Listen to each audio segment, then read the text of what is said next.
Hello. Welcome to my YouTube channel. My name is Solisha Francis. I know that it's been a while you saw my face here, but I'm here once again to share stuff with you.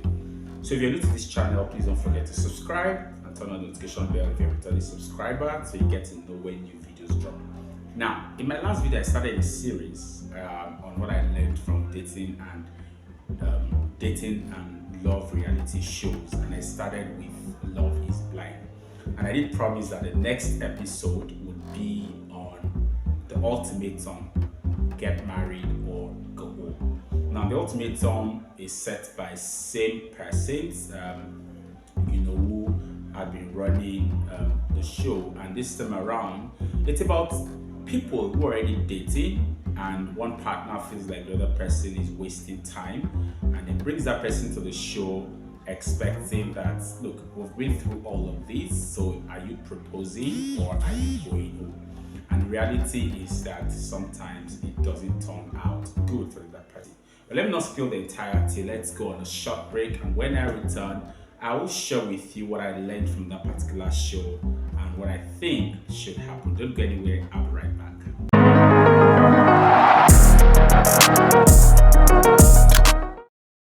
Psychologists agree an ultimatum is not a good way to get somebody else to do what you want, but it is the best way to get you the answers you need on a timetable you can live with. I like that.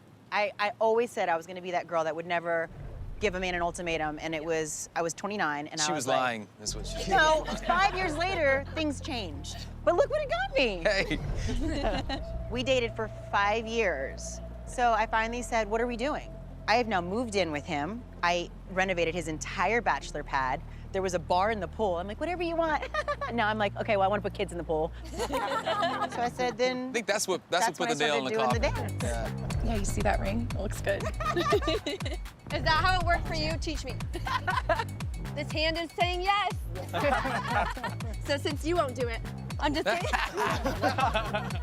We actually, if I'm being completely candid and transparent, we took a break. We both saw one other person, and we realized that if we got out of our own way, we could be amazing together. But it took seeing somebody else and me realizing I don't mind the things that I thought bugged me or were holding me back. I don't mind all that. Like, the bigger picture is how I feel about this person and their values of wanting to be with me and knowing everything about me. I think we got perspective.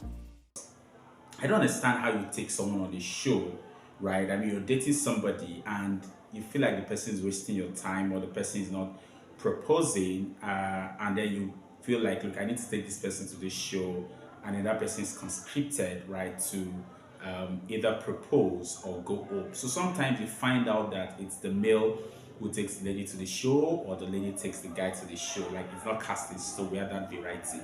And I realized that sometimes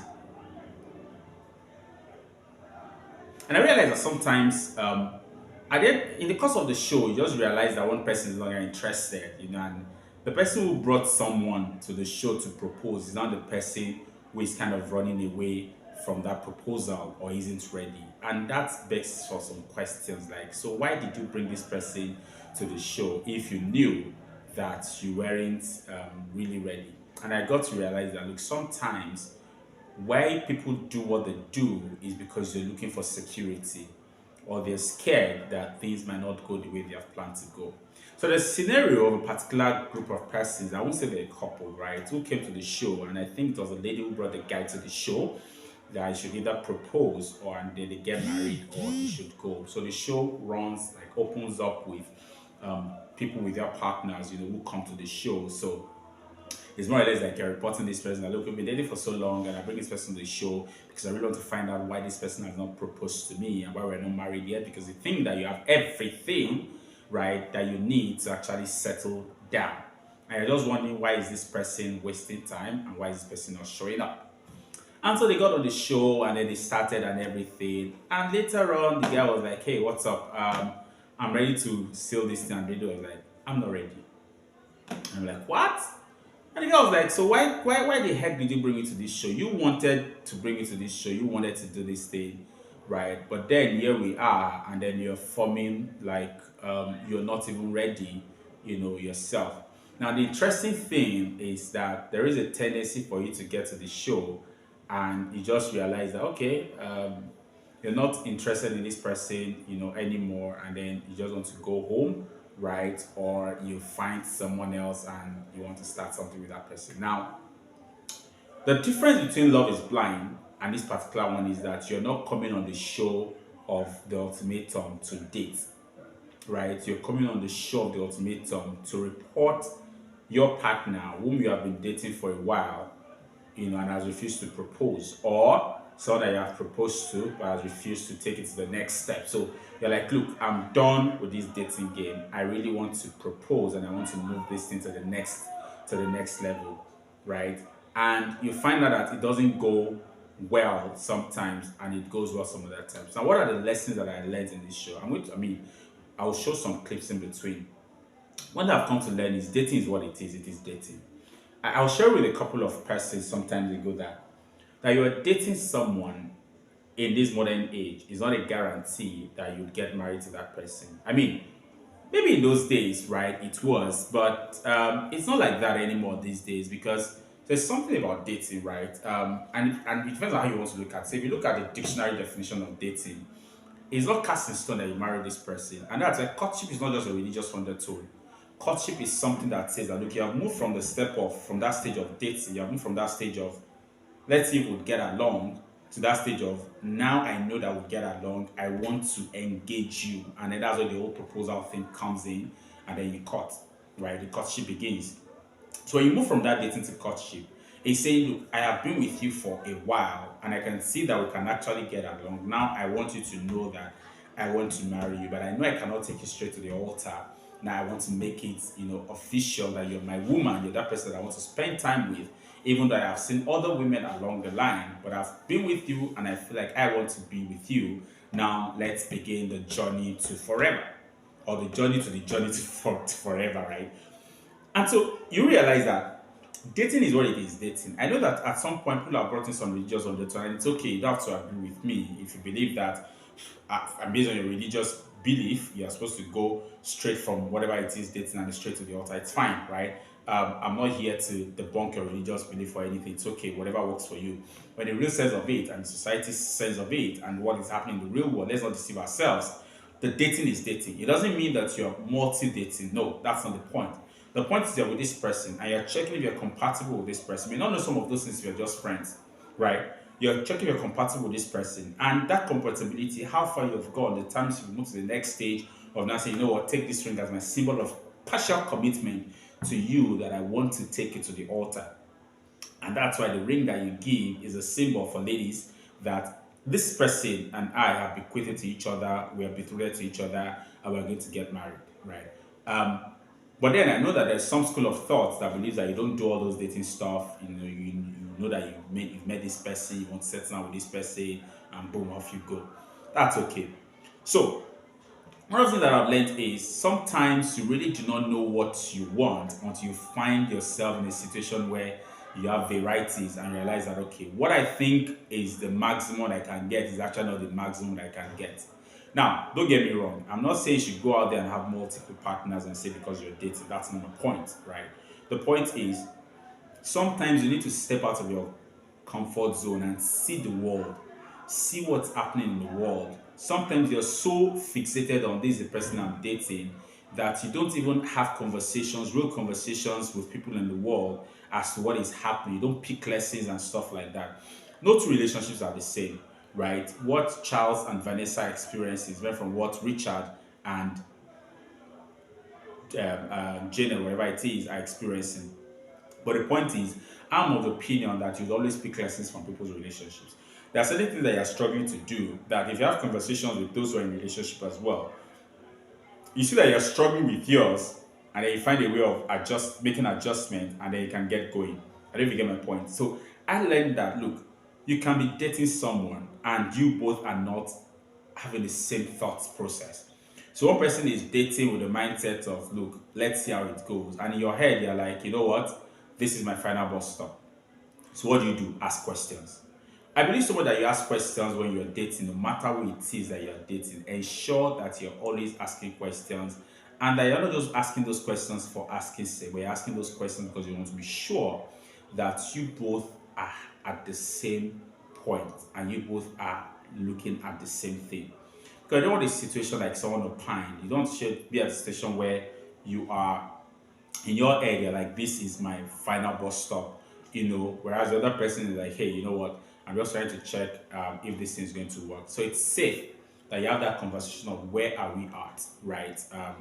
Are we in this because you want to check me out, or are we in this because you just want to you want to check if you're compatible with me? And if you're doing that, then you must have conversations. If you realize that there are issues, you must be able to have conversations around it and then work towards it until you now realize that this is not workable, and then you can move away from it, right? But it doesn't help that one person has that mindset of this is my final bus stop, and the other person is like, let's see where it goes. And again, that brings me to the second point, and that's communication again. Like, look, we can't have relationships in this world if we're not going to communicate, not talking to, right? It's about communicating. If you're not ready to communicate, you're not ready to listen to what the other person is saying, then don't go into relationships with people. And this doesn't have to do with romantic relationships alone. Even friendships, right? There is that need for that communication that is respectful, that communication that recognizes the fact that this person is human and you're not superhuman. And this goes to folks out there. No matter your level, no matter your status, right? It's important that you understand that you're not this way up or higher than the other person that you're dating or that you're interacting with. Every human being deserves a basic level of kindness, and you just have to be kind with how you respond to them. You have to be kind with how you treat them. You have to be kind with the kind of things that you say to them, right? So it's pretty much important that you communicate your thoughts, your feelings. And in communicating, is not that you want to throw it into their faces, but that you want them to understand where you're coming from. And you must be ready to listen to their own thought process as well.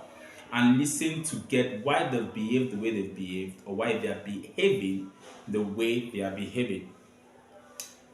The third thing I'd like to share is kindness. We just need to be kind to people. We need to be kind to people. And part of being kind, that is the next point, is let the other person know where you're coming from.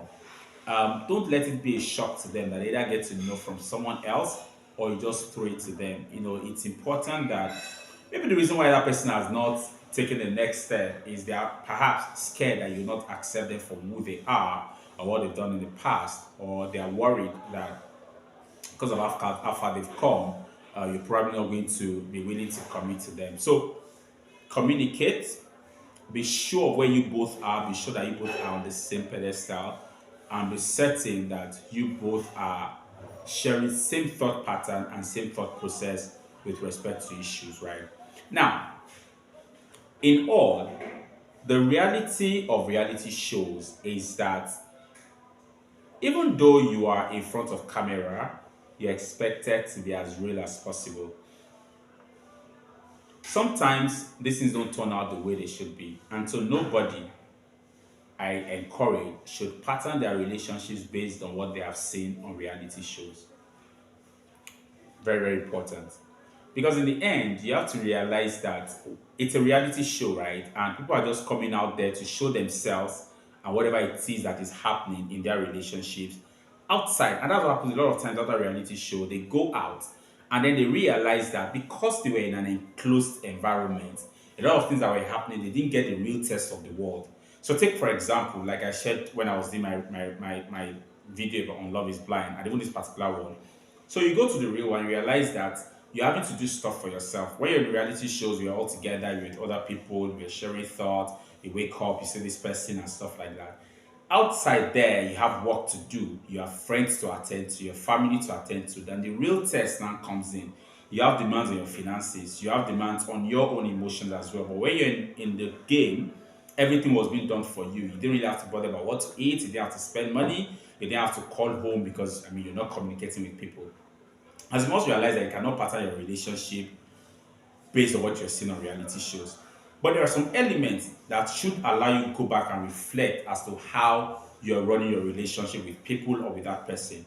And one of them is Are you defensive when issues are brought to you, or are you willing to listen to criticisms and sit back and think about, okay, so this thing that this person has said, how exactly have I been portraying it? Because don't dish out what you cannot take. And I wrote something recently on the fallacy of this is what I am. I've seen a lot that we live on the basis of this is what I am, and you expect that the other person accepts it for who you are. But are you ready to accept that other person for who he or she is as well? Unless you are, then that's fine. But the truth of the matter is, it's a fallacy because at the end of the day, you're going to have clashes if each of you are relating based on this is who I am. I feel that there has to be some level of adaptability and what people call compromise, but not in terms of your values and all that, but being able to absorb that person into your life and that person able to absorb you into their own life, right? And then you come to an agreement, okay, this can shelve, this cannot shelve. It's okay, this can shelve, this cannot shelve. And you're thinking of, it is not for my sake, it's for the sake of this relationship that I want to run and stuff like that. So reality shows are what they are, they're reality shows. But when I watch them, I try to look at, okay, what is the ideal situation or ideal scenario that would have happened here and what exactly is happening here. And I think of it in the real world. Okay, if these guys were in the real world, what would have happened? And trust me, in the real world, some of these issues happen. In the real world, you find people who have been dating for years and the other person has not moved to the stage of, hey, be my woman. And ladies wondering, so what's happening? And you are holding on, hoping that someday this guy will change his mind. And that reminds me of a song, I forgot the name of the artist now, that says, what is there to hold on to? When there's nothing left to hold on to, what do you do? Some of you have been in relationships, dating relationships, not even courtship now, dating relationships 4 5 years. I don't know what you're doing. I don't know what you're doing, right? Except you are both at that point where you know that marriage is not a conversation for both of you. You're enjoying yourself and you know that marriage is a conversation. But be sure that you're checking at every point in time to be sure that you're not thinking of marriage and the guy is not making it. Be sure that, dude, young man, what exactly are we doing? What's your plan concerning this relationship? Okay, I'm not ready, I'm not ready. Now, you need to ask yourself how long do you want to wait? And sometimes it's from the lady's end. The guy is asking, ladies like, I'm not ready. You need to ask yourself, how long are you willing to wait? If you know that marriage is what you're interested in and this person is not forthcoming, I don't usually tell people to leave their relationships, but hey, wisdom. Don't throw away your sense of reasoning because you say that you lost someone. I mean, I've watched some of these shows and I've seen guys accept certain things, and I'm like, what? When I know that when they get to the real world and you accept that kind of a thing, you are doomed to fail. And I've seen ladies accept certain things just because they feel like they don't want to lose this guy. I mean, you're dating someone and he's not even able to say, meet my sister, meet my brother, meet my family, let's go home. You can't even visit him at home and you've been dating for 2 3 years. Trust me, that kind of a relationship needs to be questioned, right? And I've seen ladies who are holding on and like, you know what, it's just not ready, blah blah blah. And I've seen guys as well who are like, you know what, it's just okay, they're just chill and stuff. Now, I'm not here to tell you how to run a relationship, but I'm here to tell you that, look, in the end, these things play a role in terms of your emotions, and your emotions affect your mental health.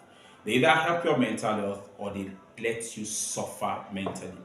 And so don't suspend your sense of reasoning. Don't suspend logic when you're in a relationship. Yes, emotions are vital, right? But like an elder man will always say, you love with your heart and with your head. Your head allows you to see and avoid potholes like when you're driving. It's okay to love, but it's also important for you to think. And so you must constantly ask yourself, I've been with this person, do you want to go give that guy or that lady an ultimatum? Say, hey, we've been together for so long. Are you going to take the step or should I move away? I'm going to stop here. Let me know your thoughts if you have watched it, and if you haven't, go check it out, The Ultimatum, to marry or go home. So I come your way again next time. I remain Tolusha De Francis. See you some other time. Stay jiggy.